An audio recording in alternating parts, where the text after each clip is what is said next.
Charity Preston here from Organized Classroom, your home for less stress and more effectiveness for teachers.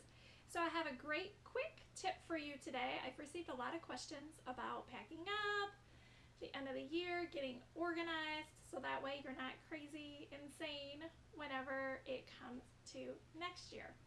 So while this tip is going to help you organize things a little bit for this year, it'll really come into play next year as well.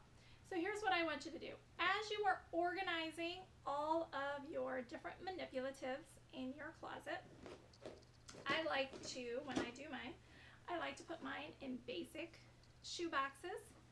And I know it's kind of hard to see. There it goes.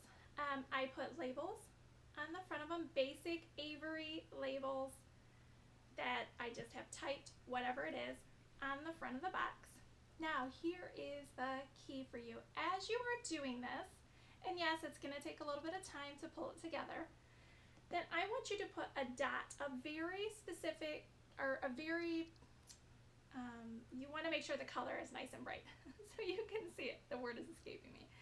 And use this bright color so it's very noticeable, and you're going to be able to see it very easily throughout the year. And there's a reason for that, okay?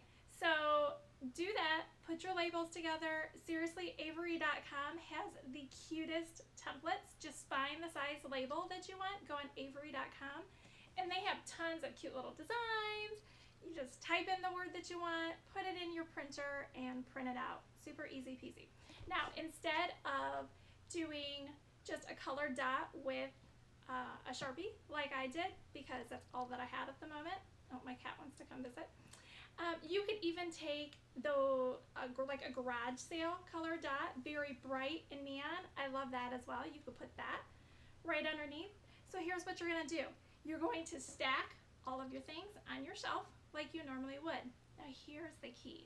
Throughout the year, after you use an item, I want you to turn it around so that the label is now not showing.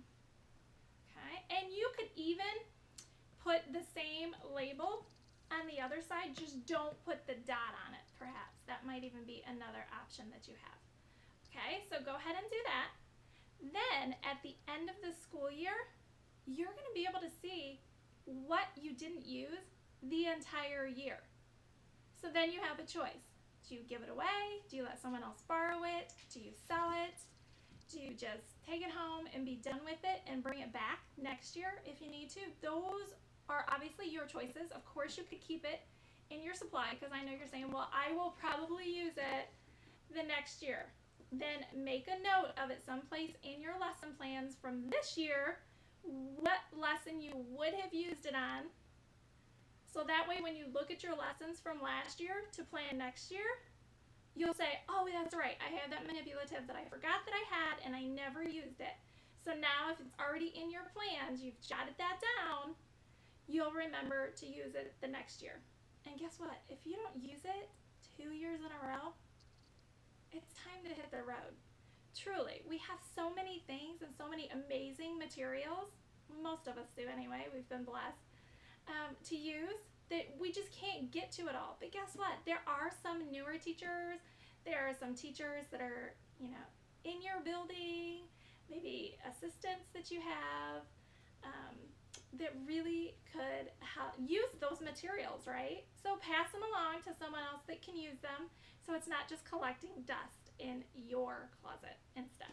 So there is my fun little end of the year organizational tip for you as you are starting to prepare to get things packed up and get started. And this can also be used, like I said, even at the beginning of the year. So if you don't get to this at the end of this school year, and you can start it at the beginning of the next school year. It's never too late to get organized, and it's never too late to get a system in place. Use this system. It's easy. It doesn't take a lot of work to do, and it will really help you start to streamline all of the materials and manipulatives that you have. The best part about that, you're going to get use out of everything you have, and the things that you don't get use out of, you can then pass on to clear up space in your room like you will never believe. So I hope that was helpful. If so, I would love to have a comment either under this video, under this Facebook post, or underneath the blog post. and I will talk to you again next time at Organized Classroom. Bye!